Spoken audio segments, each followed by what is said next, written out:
आगे क्या हो सकता है? राहत, जमानत मिलेगी या फिर आफत कायम रहेगी? देखिए जरा राजीव, निश्चित तौर पर मुश्किलें तो बढ़ी हुई हैं। इसमें कोई तरह की मुश्किलें बढ़ती अब नजर आ रहे हैं, क्योंकि राहत कुछ इस रुपए में जो है आम आदमी पार्टी कह रहे कि हमारा केस मजबूत है। आम आदमी पार्टी की तरफ से अभिषेक मनु सिंघवी ने कहा कि वो केस को प्रभावित नहीं कर रहे हैं और किसी तरह कोई दिक्कत नहीं है। आपको बताते हैं कि इस केस में हुआ कि 1 अप्रैल को उनको जो है वापस जो है जेल भेजा गया, उनको अंतरिम जमानत मिली थी। तब तो इलेक्शन कैंपेन के लिए उनको जमानत मिली थी, लेकिन इस बार उनको पूरी तरह से नियमित जमानत मिल गई थी, लेकिन हाईकोर्ट ने फिलहाल इस पर रोक लगाई है।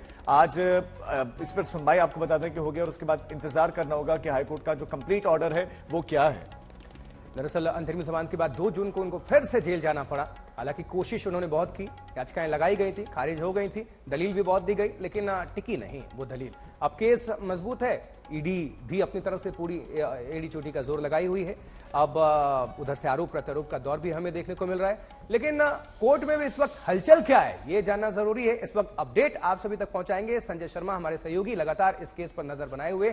संजय, लगातार आप चीजों को बदलते बिगड़ते देख रहे हैं। कभी आम आदमी पार्टी वाले खुशी मना रहे हैं, कभी लड्डू का ऑर्डर दिया जा रहा है और कभी खुशी में काफुर निश्चित तौर पर कहीं ना कहीं एक ग्रहण लग रहा है। तो अभी इस वक्त क्या स्टेटस, कोर्ट में क्या प्रक्रिया चल रही है, ये सब कुछ आप दर्शकों को अपडेट करें।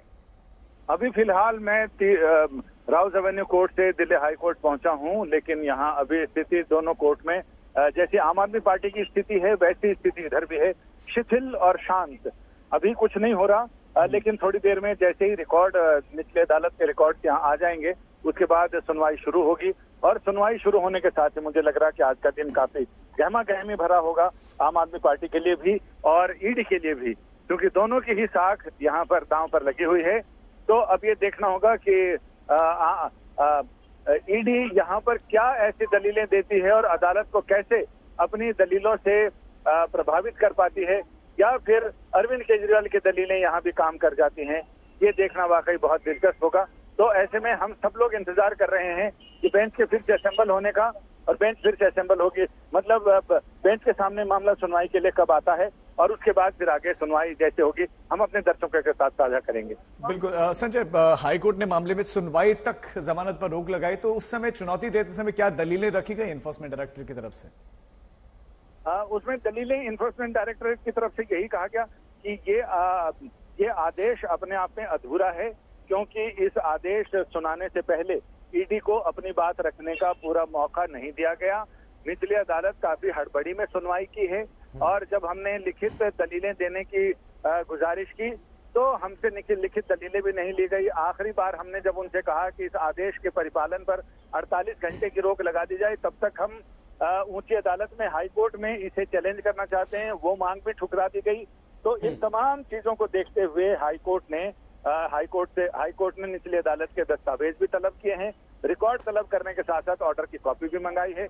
अब उसमें अदालत देखेगी कि ऑर्डर की कॉपी में कहीं कोई ऐसी चूक तो नहीं है या कहीं कोई ऐसी एकांगता तो नहीं है, उसमें सारी चीजों का परिपालन सही से किया गया नहीं। उन तमाम चीजों का परीक्षण अब हाई कोर्ट करेगा। संजय जी, आपका बहुत बहुत शुक्रिया इस खबर पर विस्तार से जानकारी पहुंचाने के लिए, दर्शकों को अपडेट करने के लिए। अब पंकज जैन का रुख करेंगे, दिल्ली सीएम आवाज से हमारे सहयोगी जुड़े हुए हैं। पंकज, क्या हलचल है इस वक्त, क्या प्रतिक्रिया सामने आ रही है आम आदमी पार्टी की तरफ से, क्योंकि आरोप लगाया जा रहा है इस पूरे मामले पर, लेकिन सवाल वही है कि जब अदालत से राहत मिलती है तो धन्यवाद किया जाता है और कहा जाता है कि न्यायपालिका अभी जिंदा है और बहुत मजबूत है, लेकिन अगर कुछ ऑर्डर स्टे या इंतजार करने को कहा जाता है तो फिर सरकार को घेरा जाता है न्यायपालिका के बहाने, ईडी भी लपेटे में, सब लोग लपेटे में आते हैं। तो इस वक्त क्या हलचल, क्या स्टेटमेंट्स?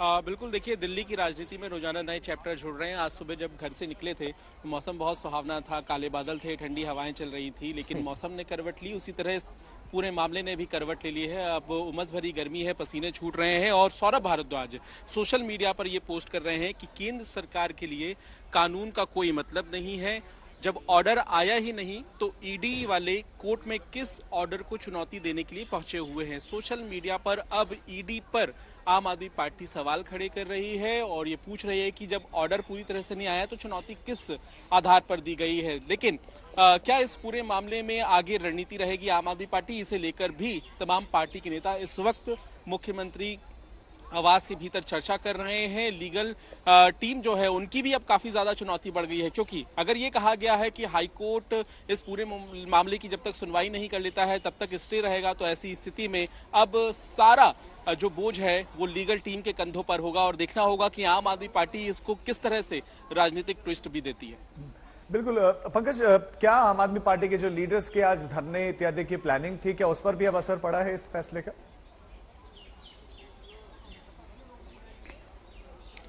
देखिए, ऐसा लगता है अभी कुछ देर पहले आम आदमी पार्टी के ही मंत्री सौरभ भारद्वाज ने यह कहा कि राजघाट नहीं उन्हें जाने दिया जा रहा है, जो कि जानकारी दी गई थी आतिशी की तरफ से सोशल मीडिया पर कि 11 बजे उन्हें राजघाट जाना था। आज उनके अनशन की शुरुआत 12 बजे जंगपुरा के भोगल से होनी थी, लेकिन इस वक्त 11:41 हो रहा है। राजघाट की तरफ अभी जो नेता है वो रवाना नहीं हुए हैं, तो ऐसा लगता है कि इस कार्यक्रम में भी देरी हो सकती है।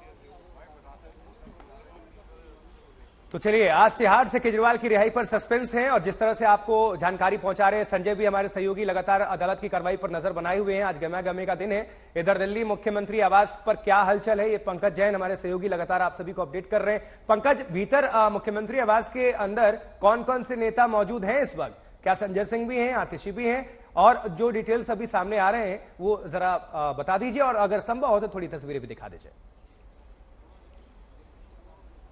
बिल्कुल, हम आपको तस्वीरें ही दिखाने जा रहे थे। ये आपको दिखाते हैं यहाँ पर मुख्यमंत्री आवास के बाहर की आप तस्वीर देख रहे हैं। और जैसा कि मैंने आपको बताया 10 बजे के बाद यहाँ पर तमाम आम आदमी पार्टी के जो नेता हैं वो पहुंचने शुरू हो चुके थे। इनमें दिल्ली सरकार के तमाम मंत्री हैं, सौरभ भारद्वाज हैं, आतिशी हैं, इमरान हुसैन हैं, जैस्मिन शाह, जैसे कि मैंने आपको बताया था संजय सिंह भी भीतर पहुंचे हुए हैं। ये सभी इस वक्त मुख्यमंत्री आवास के भीतर मौजूद हैं। यहाँ पर समर्थकों की ऐसी कोई भीड़ अभी नजर नहीं आ रही है, क्योंकि यहाँ से ही राजघाट रवाना होना था इन तमाम मंत्रियों और बड़े नेताओं को, और वहां पर विधायक जो हैं उनके पहुंचने का सिलसिला शुरू होता है। ठीक है पंकज, नजर बनाए रखें आप। चिंतन मंथन चल रहा है, लीगल टीम के साथ चर्चा चल रही है। अरविंद केजरीवाल को अब हाईकोर्ट से बड़ा झटका लगा है। आपको बता दें कि केजरीवाल को कल जब बेल मिली थी तो उसके बाद से दोनों ही पार्टियों का पक्ष क्या था वो भी अब आपको सुनाते हैं। बीजेपी दरअसल कह रही है कि आप ना भूलें कि ये सिर्फ एक जमानत है।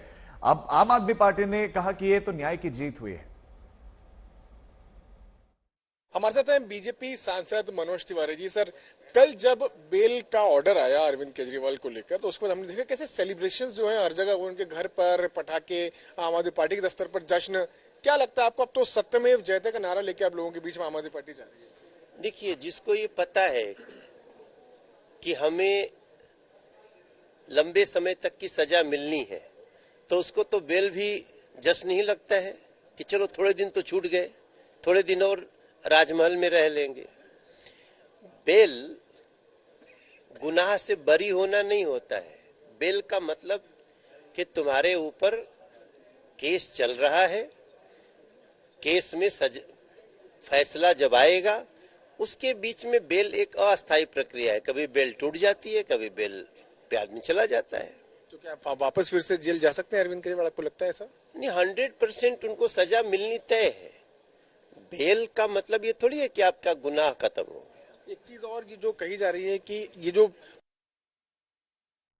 साजिशन के तौर फंसाया गया, और भी नेता आम आदमी पार्टी के अंदर जो उनके जो है वो जेल के अंदर है, और इस पूरे केस को बंद कर देना चाहिए, ऐसा आम आदमी पार्टी के ये तो मूर्खता की हद हो गई ना। बेल तो एक अपराधी का भी अपना एक अधिकार है, वो अपना कुछ बातें कहता है, मैं जेल देश छोड़ के भागूंगा नहीं, मैं सहयोग करूंगा, तो ऐसे में बेल मिलता है। ये सब पहली बार मैं देख रहा हूं मूर्खों की जमात को जो बेल को बरी होना मानते हैं।